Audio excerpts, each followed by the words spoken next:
right, so another little Ed puzzle lecture for chemistry. This is number two.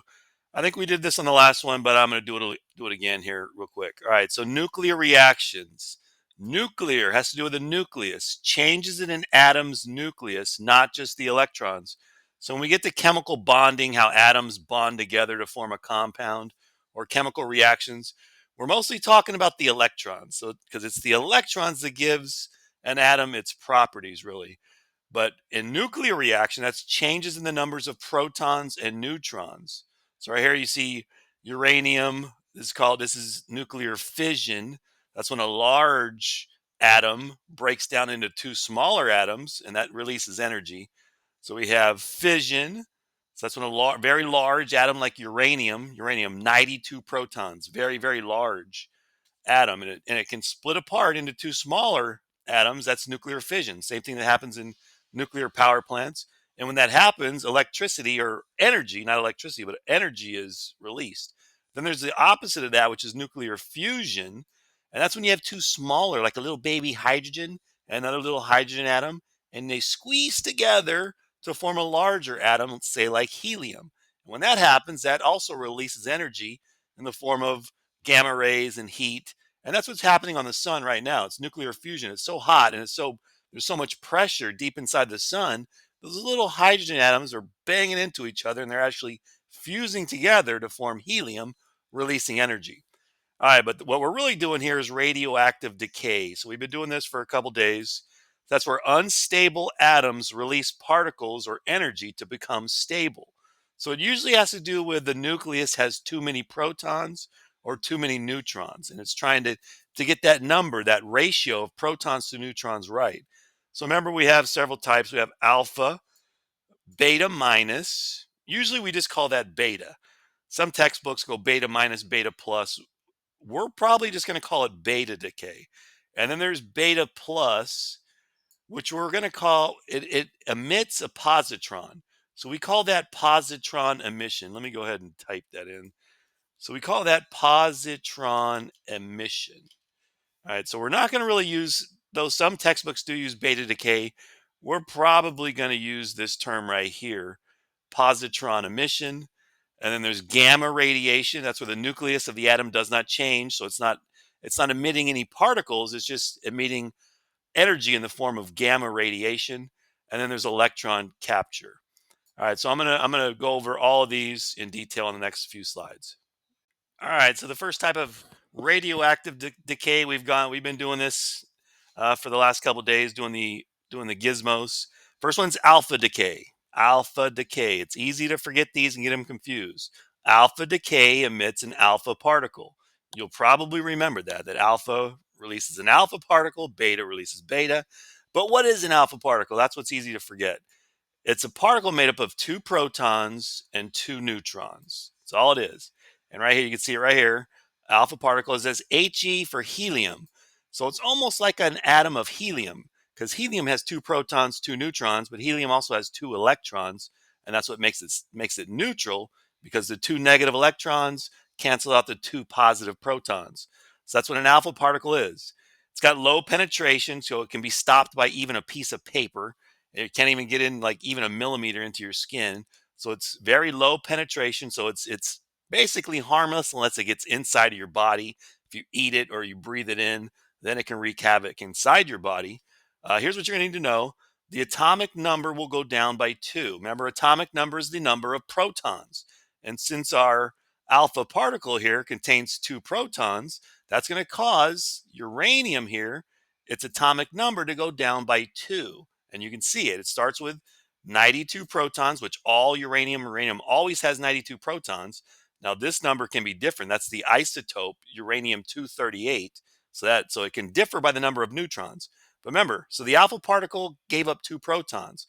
Well, that's why thorium over here, see how many protons it has? It has 90. Well, that makes sense because the alpha particle has the other 2 that we're missing. And you can see the mass number here, uranium-238. The mass number of a alpha particle is 4. So look, it started at 238 and it went down to 234. Well, that makes sense because we lost 4 to the alpha particle here. All right, so that's alpha decay. All right, so now we had alpha decay and now we got beta decay. Now, I'll be honest, when we talk about beta decay, we're really talking about this beta minus because most textbooks now they don't call this beta plus, they call it positron emission because it emits a positron. All right, so but first we're going to go with beta minus. Remember, but if you see on a test beta decay, assume it's beta minus. All right, so in beta decay or beta minus, a neutron in the nucleus changes into a proton. All right, so you can see it here. Carbon 14, nitrogen 14. So we start with 6 protons and 8 neutrons. 6 plus 8 is 14. That's the mass number. And look, but since a neutron in the nucleus changed into the proton, the number of protons went from 6 to 7 because one of these 8 neutrons turned into a proton. So it's no longer carbon because carbon always has 6 protons. It is now nitrogen because nitrogen is the element that has 7 protons. Now look what happened to the number of neutrons. We started with 8, and one of them turned into a proton, so the number of neutrons went from 8 to 7. But look at the mass number. It did not change because 6 plus 8 is 14, 7 plus 7 is still 14. So our atomic number of protons, went up by 1, but our mass number stayed the same. All right, what does it emit? It emits a beta particle, which is this right here. Just know a beta particle, all it is a negatively charged electron. Also emits an antineutrino. Are you going to need to know that? Highly doubt it. But just know in beta decay, otherwise called beta minus, the atomic number is going to increase by 1 because one neutron turns into a proton and we get a new element. In this case, carbon 14 will become nitrogen 14. Other one, so we had beta decay or beta minus. Just think of it as beta decay. And now we have positron emission. It's basically the exact opposite. So instead of a neutron becoming a proton, this time a proton in the nucleus changes into a neutron. So you can see it right here. We have carbon 10, 6 protons, 4 neutrons. Well, one of the 6 protons turned into a neutron. So it went from 6 protons to 5. And since one of our protons turned into a neutron, it went from 4 neutrons to 5. All right, so now we have 5 and 5, where we started with 6 protons, 4 neutrons. Now we have 5 protons, 5 neutrons. Once again, since we changed the number of protons, we have now changed the element. Because carbon has 6 protons, boron has 5. So, but once again, you can see that the mass number did not change because just because a proton became a neutron, it's still 6 plus 4 is 10, 5 plus 5 is still 10. So the mass number will stay the same. Know that it emits a positron, which is basically the same thing as an electron, but with a positive charge. So here's your positron over here. It also emits a neutrino. I doubt you'll need to know that. You'll need to know that a proton turns into a neutron and it emits a positron. So remember, so in positron emission or beta plus decay, usually we're going to say positron emission, the atomic number of the element is going to decrease by 1 and a new element's going to be formed. And remember, the mass number stays the same in both beta decay and positron emission. This slide and one more, and then a couple practice problems will be done. All right, electron capture. It's exactly what it sounds like. The nucleus of the atom captures an electron. So remember, electrons orbit the nucleus. You have the nucleus, and the electrons are orbiting the nucleus in various energy levels. The first energy level only holds 2 electrons. The next one outside from that will hold 8. So this is where so it's usually in a proton-rich nuclei. So it's a nucleus that has too many protons, not enough neutrons. Remember, positively charged protons, they don't like each other. They want to get away from each other. And it's the neutrons and the strong nuclear force that allows those protons and neutrons to stay together in the nucleus. Well, in this case, one of the inner electrons from this atom is drawn in and captured by the nucleus.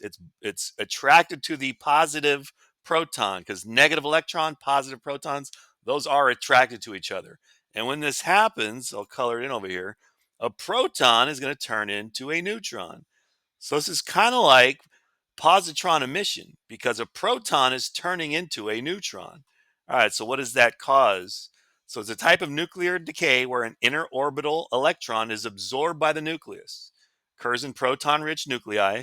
The captured electron combines with a proton, so it combines with a proton and becomes a neutron, just like in positron emission. So what effects does this have on the atom? Well, the atomic number, since we lost a proton because a proton became a neutron, our atomic number is going to go down by 1, and we're going to get a different element. The mass number, once again, just like beta decay and positron emission, the mass number is going to stay the same because the neutron plus proton total is unchanged. Just because we had a proton turn to a neutron, that'll matter for mass number because it's protons plus neutrons. And also an electron capture, when an electron is captured, converting a proton into a neutron, energy is released in the form of X-ray. So X-ray photons. Photons are part of the electromagnetic spectrum, like light. Light is a photon.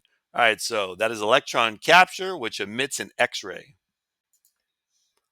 And the last type of radioactive decay. So remember, alpha, very low penetration, can't even go through a piece of paper. Beta decay was a little bit, it can penetrate more. It can go through real thin sheets of metal and also plastics. This is the most dangerous, gamma radiation. It can only be stopped by, where is it?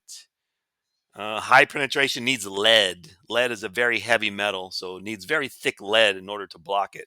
All right, so this one's going to be the easiest one because the only thing it emits is gamma rays. So it's just emitting energy in the form of gamma rays, no particles. So the atomic number will stay the same, and also the mass number will stay the same, and it's going to be the same element.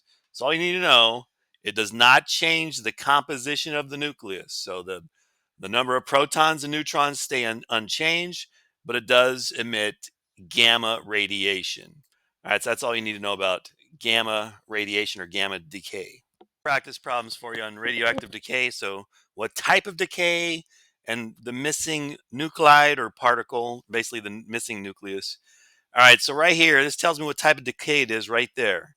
That is a helium nucleus with an atomic mass or mass number of 4 and atomic number of 2.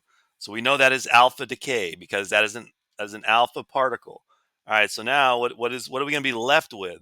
All right, so polonium here with a mass number of 210, atomic number of 84, it lost 2 protons. So 84 minus 2 would be, it's now got 82 protons.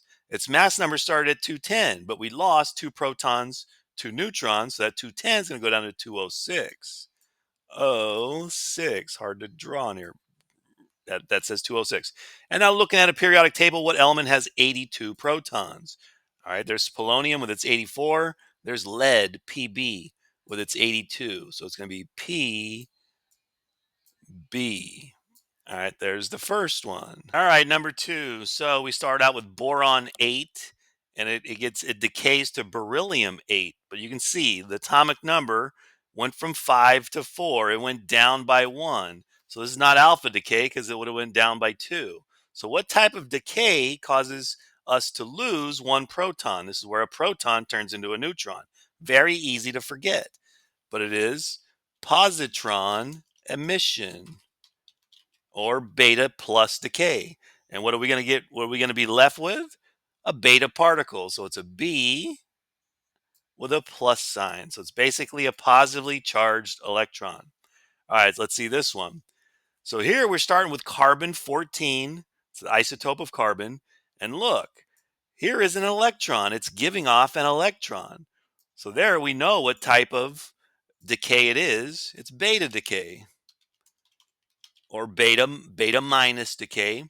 Well, what is carbon going to turn into?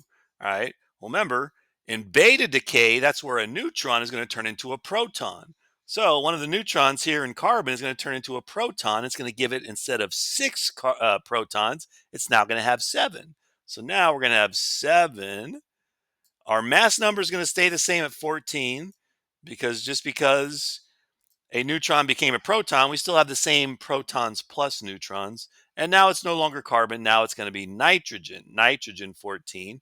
So that's going to be beta decay. And we knew it because right here, there's your beta particle. It gives off an electron. All right, a couple more here. All right, so here we start with oxygen 15 and it decays to nitrogen 15. You can see once again, we're going from 8 protons to 7 protons. So one proton has converted into a neutron. So we lost a proton, added a neutron, lost a proton. Well, what type of decay does that happen in? It's the same one that was up here. So this is going to be positron emission. Positron emission. And what are we going to be left with? We're going to be left with a positron. So it's a B with a plus. So basically, a positively charged electron. So that would be positron emission. Now look at this one. So we got nickel 58. Nickel 58, nickel with its 28 protons. Ooh, it's capturing an electron. That little E right there and the negative, that's an electron. So it's capturing an electron. So remember, the nucleus of that atom is going to capture one of nickel's electrons, going to take it in. The proton is going to collide with that electron, and the proton is going to turn into a neutron. So nickel's going to lose. It's going to lose a proton because the proton is going to turn into a neutron. So it's no longer going to have 28. It's going to have 27. So periodic table, nickel's right here. It's going to go down 1 in atomic number from 28 protons to 27, and that's cobalt. Cobalt, CO. Let's see if I can draw that. So we're going to be cobalt, C. Oh, that's not what I want. Cobalt, draw it off to the side. C, O. Remember, our atomic number is going to go down to 27 because we lost a proton, and our mass number is going to stay the same, 58. Because just because a proton turned into a neutron, our protons plus neutrons is still the same. So protons plus neutrons is still going to be the same number, which is going to be 58. And remember, this is electron capture. All right, the last one, we've done this one before. We start with uranium-238. Uranium has 92 protons. Oh, look at this. I wonder what particle this is. Anybody out there know? You'd be right if you said that's an alpha particle. 2 protons, 2 neutrons. That's an alpha particle. So what are we going to be left with? Since we lost 2 protons down here at the bottom, atomic number, and 2 neutrons up at top, the mass number, we're going to be left with 90 protons in this new element. And it's going to go from a mass number of 238. We lost 4, so it's going to go to 234. And once again, we'll look at our periodic table. What element has 90? So we got uranium is here. Thorium has 90. TH. TH. And there you have it, folks. Been about 16 minutes. This is the type of decay. I can give you more practice problems if you need it. And don't be afraid coming at lunch or ask me during class, hey, I don't understand this, and I'll help you out. All right, hope you enjoyed it. Talk to you next time.